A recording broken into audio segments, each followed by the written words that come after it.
ఈరోజు సర్ పేరుతోటి మన రాష్ట్రంలో కూడా ఓటర్ల లిస్టు మదింపు జరుగుతూ ఉంది. మేము మొదటి నుంచి చెబుతున్నాం, సర్ పేరుతోటి ఓట్లు తగ్గించడానికి, ఓట్లు లేకుండా, పౌరులకు ఓట్లు లేకుండా చేయటానికి ఒక కుట్రపూరితంగా సర్ను తీసుకొచ్చి దేశం మీద రుద్దారు.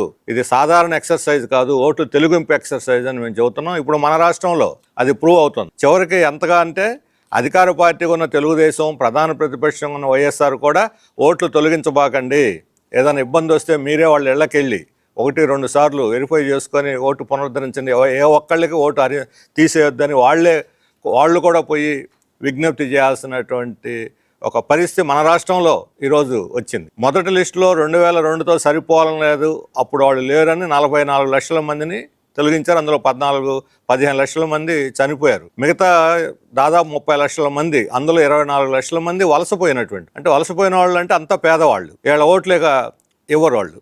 ఎందుకంటే వలసపోయిన చోటేమో పుట్టిన చోట, నువ్వు ఉండే చోట నివాసం చమ్మంటారు సర్టిఫికేటు, మళ్ళీ వెనక్కి వచ్చి ఉన్న చోట ఓటు ఇవ్వమంటే నువ్వు ఇప్పుడు ఇక్కడ లేవు కదా అని అంటారు. అంటే 25 లక్షల మంది శ్రామిక ప్రజల యొక్క ఓటు హక్కును తొలగించేసేయటం, ఇది ప్రజాస్వామ్యానికి చాలా ప్రమాదకరమైనది. రెండో వైపున ఇప్పుడు అందరూ 2002 ప్రకారం ఎన్రోల్ అయినటువంటి వాళ్ళు కూడా 44 లక్షల మందికి ఇప్పుడు నోటీసులు జారీ చేస్తారు. దాదాపు 99% నోటీసులు ఇచ్చేసామని ప్రకటన కూడా చేశారు. ఏమిటి నోటీసులు? మీకు ఇచ్చాం మేము, అది ఏ రకమైనటువంటిది చూస్తే, ఇప్పుడు పార్టీ సిపిఎం గుర్తింపు కలిగిన విజయవాడ సిటీలో గుర్తింపు కలిగిన పార్టీ నాయకుడు బాబురావు, చిగురుపాటి బాబురావు, ఆయనకు ఒక నోటీస్ ఇచ్చారు. ఈ నోటీసులో పోయిన 2002లో మీ తండ్రి పేరు ఇప్పుడు పేరు తేడా ఉంది, డాక్యుమెంట్లు తెచ్చి మాకు సబ్మిట్ చేసి మీరు నిరూపించుకోండి. ఒక రాజకీయ పార్టీలో ప్రధానమైన వ్యక్తిగా ఉన్నటువంటి ఆయన పరిస్థితే ఎలా ఉంటే, ఇక సామాన్యుల పరిస్థితి ఏంటి? ఎంతమంది పోయి డాక్యుమెంట్లు సబ్మిట్ చేసి మయ్యా నా పేరు ఇదే అని రుజువు చేసుకుంటారు? కొంతమంది ఉదాహరణ, మహిళ తాత ముత్తాతల వివరాల ప్రకారం సెట్ కాలేదట, నవ్వుతారు ఎవరన్నా. తాత ముత్తాతల వివరాలు సెట్ కాలేదని నోటీస్ ఇచ్చారు ఇంకొకరికి, ఒక మహిళకి. మనం బుర్రా బుద్ధి ఉన్నోళ్ళు చేసే పనేనా ఇది? మన భారత ప్రజాస్వామ్యంలో ఉన్నామా లేదా రాచరికంలో ఉన్నామా? ఇంకొకళ్ళకి ఇంతకు ముందు ఉన్నటువంటి మీ పేరుకి ఇప్పుడు తేడా ఉందట. ఫోటో ఐడెంటిటీ కార్డు ఉంటుంది, వాళ్ళు ఇచ్చిన ఫోటో ఐడెంటిటీ కార్డుని వాళ్ళు యాక్సెప్ట్ చేయరు. వాళ్ళు ఇచ్చిన 12 నమూనాల్లో సుప్రీంకోర్టు పుణ్యం అని ఆధార్ను కూడా చేర్చాక 12 అయినాయి. ఆ ఇచ్చిన నమూనాలో ఓటర్ కార్డు ఉండదు. అదే మనిషి, అందులోనూ అదే మనిషి ఉంటాడు, ఇందులోనూ అదే మనిషి ఉంటాడు, కానీ సరిపోలేదట పేరు. అసలు ఎవరిది బాధ్యత? నోటీసులు ఇచ్చి, ఇప్పుడు ఇక్కడ ఒక నోటీసు దీంట్లో ఉన్నాయి, ఈ 12 ఎలాంటి రావాలని కానీ చూస్తే, ఆధారు కాకుండా మిగతా అన్ని చూస్తే దాదాపు 50% పౌరులకి ఇది ఏవి ఉండవు. చదువుకున్న వాళ్ళు, చదువుకున్న సర్టిఫికేట్లు, 10th ఇంటర్ చదివి సర్టిఫికేట్లు ఉన్నవాళ్ళు, లేదా వ్యాపారంలోనో ఉద్యోగంలోనో ఉన్నవాళ్ళు మాత్రమే ఓటర్లుగా అర్హులు అవుతారు. ఈ కానీ యాక్సెప్ట్ చేస్తే నిరక్షరాస్యులు ఓటర్లుగా పనికిరారు. దీని ప్రకారం ఈ 12 అధ్యయనం చేయండి, ఓటర్లు పనికిరారు. ఏమంటారు? మీకు ఈ పౌరసత్వానికి సంబంధించినటువంటి పాస్పోర్ట్ కానీ ఆధార్ కానీ ఈ పౌరసత్వ రికార్డు కాదు అంటున్నారు. మరి ఏది పౌరసత్వం?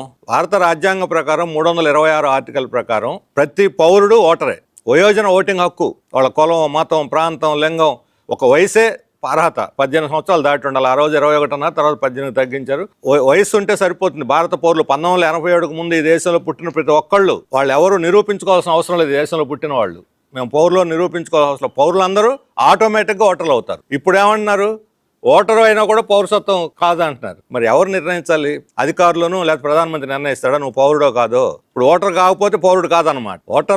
పౌరులందరికీ ఓటు హక్కు అన్నారు, ఓటు హక్కు ఇచ్చినా సరే పౌరుడు కాదు. ఏమిటి ఇది? తలతెక్క వ్యవహారం. రాజ్యాంగాన్ని ధ్వంసం చేయటానికి తప్ప ఇది.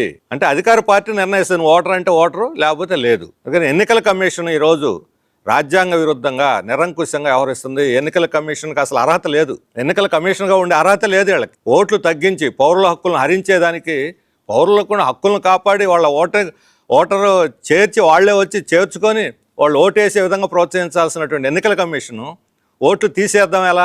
ఓట్లను తగ్గించడం ఎలా? పౌరసత్వం ఇచ్చే బాధ్యత ఎన్నికల కమిషన్దా? ఈ ఎన్నికల కమిషనే అటు పనికిమాలిన వ్యవస్థ మారిపోయింది. తొత్తు, మోడీ ప్రభుత్వానికి తొత్తులాగా వ్యవహరించేటువంటి పద్ధతిలో ఈరోజు ఎన్నికల కమిషన్ రాజ్యాంగానికి విరుద్ధంగా, చట్టాలకు విరుద్ధంగా, ప్రజాప్రాతినిధ్య చట్టం పనికిరాదు, పౌరసత్వ చట్టం పనికిరాదు, దేన్ని లెక్క చేయకుండా వాళ్ళు ప్రతి పౌరులు 44 లక్షల మంది రాష్ట్రంలో నోటీసులు ఇచ్చి మీరు వచ్చి నిరూపించుకోండి పత్రాలు ఇచ్చానంటే ఎట్లా ఎవరు సాధ్యం అవుతుంది? అందులో ఎవరిది తప్పు? 2002లోనో లేకపోతే పాత ఓటర్ లిస్టులో ఎవరు వాళ్లే వచ్చి రాసుకుంటారు. 40% మందికి అసలు అక్షరాలు రాయటం చేతగా రాష్ట్రంలో. చదువుకున్న వాళ్ళు కూడా వాళ్ళే ఇళ్ళకి వచ్చి వాళ్ళ పత్రం వాళ్ళు పెట్టుకొని 2002లో వాళ్ళే రాసుకున్నారు. మనం చెబుతుంటే పేరు, వయసు, తండ్రి పేరు, వాళ్ళు తప్పు చేస్తే ఎవరిది బాధ్యత? ఒక కష్టం తేడా వస్తే నోటీస్ ఇస్తారా? తండ్రి పేరు తేడా ఉంటే నోటీస్ ఇస్తారా? వయసు తేడా ఉంటే నోటీస్ ఇస్తారా? ఇప్పుడు అన్ని నిరూపించుకుని డాక్యుమెంట్లు తీసుకురావాలా? ఒకే ఓటర్ 2 చోట్ల ఉంటే మీరు క్వశ్చన్ చేయండి, 2 చోట్ల ఉండటానికి లేదు. లేదా తప్పుడు 16 ఏళ్ళోడు 18 ఏళ్ళు అని అంటే మీరు అది నువ్వు ఓటరు కాదు, ఓటరు ఉండే అర్హత నీకు లేదని నిరూపించాల్సిన బాధ్యత ఎన్నికల కమిషన్ది. నేను ఓటర్ని నిరూపించుకోవాల్సిన బాధ్యత పౌరుడిది కాదు. జస్టిస్ అనేది, న్యాయం అనేది రివర్స్ లో సాగుతున్నది. నీకు ఓటర్గా అర్హత లేదు అని అంటే అదే ప్రభుత్వమే నిరూపించాలి నీకు అర్హత లేదని, ఎన్నికల కమిషన్ నిరూపించాలి. అంతేగాని నువ్వు నిరూపించుకో ఓటరు అని ఈ దేశంలో 140 కోట్ల మందికి పరీక్ష పెట్టి మేము చెప్పిన వాళ్ళే ఓటరు, లేనివాళ్ళు లేదు అంటే అధికార పార్టీ వాళ్ళకి తొత్తులుగా ఉండే వాళ్ళకి ఓటేసే వాళ్ళకి మాత్రం ఓటిస్తామని. ఇప్పుడు తాజా పరిణామం ఏంటి? బీజేపీ వాళ్ళ ఉన్న పిల్లలు కూడా తిరుగుబాటు చేశారు. రేపు పొద్దున బీజేపీ వాళ్ళ పిల్లలు కూడా ఓట్లు ఎవరు ఈ లెక్కన ఎవరు ప్రశ్నిస్తే వాళ్ళు ఓట్లు తీసేస్తారు. అందుకని ఈ రాజ్యాంగ విరుద్ధమైనటువంటి ఈ ఎన్నికల విధానాన్ని, ఎన్నికల ఓటరు ఎన్రోల్మెంట్ సిస్టమ్ని మార్చాలా. ఎవరైనా తప్పు రాస్తే మీరు గుర్తిస్తే కింద మొన్న ఫారాలు ఇచ్చినప్పుడు 2000 ఈ ఫారం ఇచ్చినప్పుడు కింద బిఎల్ఓ హామీ అని ఒకటి పెట్టారు. ఏమిటో బిఎల్ఓ హామీ? 2002 ఓటర్ లిస్టుతో సరిపోల్చుకొని నేను చూసుకున్నాను అని బిఎల్ఓ సంతకం చేస్తాడు. 2002తో సరిపోల్చుకొని చూసుకొని ఇప్పుడు నోటీస్ ఇవ్వటం అర్థం ఏంటి? అందులో మా ఆఫీస్కి రండి, ఇన్ని గంటలకు ఇన్ని చోట్ల నేను అడుగుతున్నా, ఒక పని పోగొట్టుకొని ఒక పౌరుడు మీ ఆఫీస్ చుట్టూ తిరిగితే రోజుకు 1000 రూపాయలు మీరు వాళ్ళకి భత్తా ఇవ్వండి. ఏం పని పాట లేదా? మీరేళ్ళకి వచ్చి ఎన్రోల్మెంట్ చేయాల్సినటువంటి మీ బాధ్యతను విస్మరించి మా ఆఫీసుల చుట్టూ తిరగండి. ప్రతిదానికి రోజు ఏలు ముద్ర, ప్రతిదానికి డిజిటల్ సంతకం, ప్రతిదానికి ఈకేవైసీ, ఇదే పని. పౌరులకు సగం రోజులు దీంతోనే సరిపోతుంది. డిజిటలైజేషన్ అనేది ప్రజలకు తోడ్పడేదిగా ఉండాలి కానీ వాళ్ళకు పని పోగొట్టుకొని వాళ్ళని ఇబ్బందులు పాలు చేయటానిక ఇప్పుడు ఆఫీసు చుట్టూ తిరగాల పని పాట లేకుండా పౌరులు వచ్చి? పత్రాలన్నీ ఎక్కడ సేకరిస్తారు? ఎవరు సేకరిస్తారు? ఎవరి వల్ల అవుతుంది? మీ తాత ముత్తాతలు ఎవరు ఇవ్వండి, ఎన్నికల కమిషన్ వాళ్ళు ఇవ్వండి, అడుగుతాం, నిరూపించుకోండి మీ తాత ముత్తాతలు ఇక్కడ వాళ్ళని, ఏ దేశం నుంచి రాలేదని. నేను అంటాను, మీరు మీ తాత ముత్తాతలు కూడా ఎక్కడి నుంచి వచ్చారు, ఈ దేశం వాళ్ళు కాదు మీరంటే మీరు ఒప్పుకుంటారా? ఏమిటి తలతెక్క వ్యవహారం అని అడుగుతున్నాను. ఎందుకని ఎన్నికల కమిషన్కి ఈరోజు ఇది పనికిమాలిన ఎన్నికల కమిషన్. సుప్రీంకోర్టు నియమించాలి ఎన్నికల కమిషన్, మోడీ కాదు నియమించాల్సింది. సుప్రీంకోర్టు నియమించాలి, స్వతంత్రంగా పనిచేయాలి వాళ్ళు, ఒక అటానమస్ బాడీ. ఈరోజు మోడీ కన్సర్నల్లో నడుస్తూ ఉంది. ఈ ఎన్నికల కమిషన్ యొక్క దీనికి విలువ లేదు అసలు.